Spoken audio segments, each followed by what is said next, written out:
வணக்கம். இந்த நாளில் சின்ன சின்ன வெளிச்சங்களில் இன்னொரு புதிய சிந்தனையை தெரிந்து கொள்வோம். ஒரு ஏழை பெண் தன் வீட்டில் சமைப்பதற்காக தனக்கு தெரிந்த ஒரு கடைக்காரர் இடத்துல போய் கொஞ்சம் பொருளெல்லாம் கடனாக கொடுங்க, அப்புறம் பணம் தந்துடுறேன் அப்படின்னு சொல்கிறான். அப்போ அந்த கடைக்காரன் ஏம்மா நீ வேலை இல்லாத ஆள், உங்கள் வீட்டுக்காரர் இறந்துட்டாருன்னு எனக்கு தெரியும், நீயும் உன் பிள்ளைங்க தான் இருக்கிறீங்க, எந்த பணம் நீ திருப்பி கொடுப்பேன்ற தைரியத்தில் நீ என்கிட்ட கடன் கேட்குற அப்படின்னோடனே அவர் சொன்னாலா, இல்லைங்க நான் கடவுளை நம்புகிறேன், அவருடைய நாமத்தை தினமும் நான் உச்சரிக்கிறேன், அவருடைய நாமம் இந்த கடனை அடைப்பதற்கு எனக்கு உதவும் என்று நான் கருதுகிறேன் அப்படின்னு சொன்னாலாம்.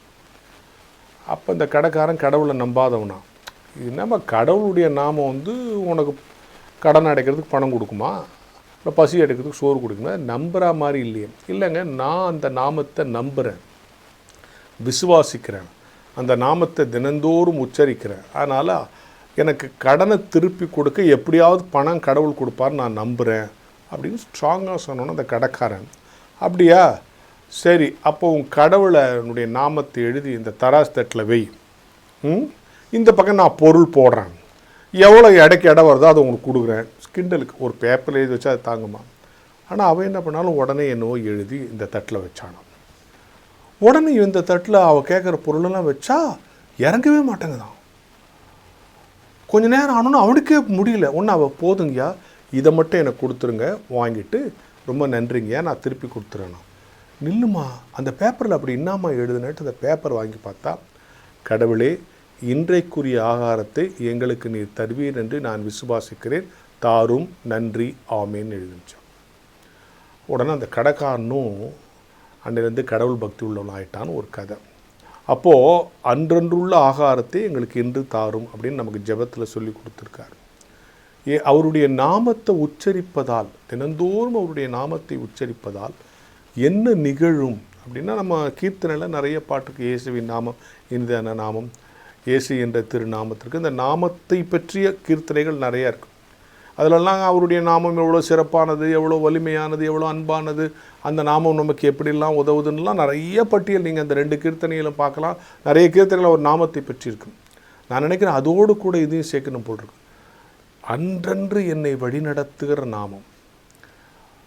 உணவு மட்டும் இல்லை, மற்ற சோதனைகளிலிருந்து நான் தப்பிப்பதற்கு, மற்ற பிரச்சனைகளிலிருந்து நான் வெளிவருவதற்கு ஒவ்வொரு நாளும் அந்த நாமம் நம்மை தப்புவிக்கிறது.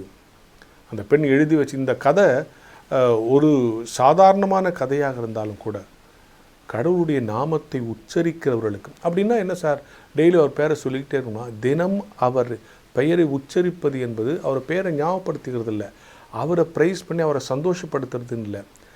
இதுதான் எனக்கு உயிர் மூச்சாக இருக்கிறது, இதை பிடிச்சிக்கிட்டு தான் நான் நடக்கிறேன், உன்னை நினைத்து கொண்டே இருக்கிறேன், உன்னை ஜெபித்து கொண்டே இருக்கிறேன், உன்னை தரித்து கொண்டே இருக்கிறேன் என்பதனுடைய அடையாளம் தான் அவர் நாமத்தை உச்சரிப்பு. அந்த நாமம் தினம் ஒரு முறையாவது உச்சரிக்கப்பட வேண்டும். சில பேர் உட்காரும்போது இயேசுவே, எழுதிருக்கும் போது இயேசுவேன்னு சொல்லுவாங்க. அது கற்றத்தின் வெளிப்பாடு. ஒவ்வொரு நாளும் ஒவ்வொரு பிரச்சனை வரும்போது அவர் நாமத்தை மனசுக்குள் ஜெபிப்பது என்பது நாம் ஜெயிக்க உதவுகிற ஒரு மந்திரம் போல.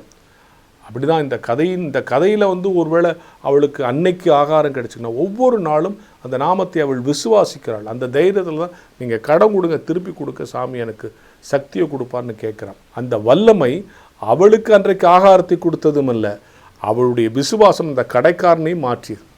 அப்போ நீங்கள் நாமத்தை உச்சரித்து நீங்கள் ஜெயிக்கும்போது உங்களுடைய தேவைகள் நிறைவேறும் என்பதை விட நீங்கள் அந்த நாமத்தால் பெற்ற ஆசீர்வாதங்களால் சாட்சிகளாகவும் திகழ்வீர்கள் என்கிற ஞான வெளிச்சத்தோடு இந்த நாளை தொடங்குவோம்.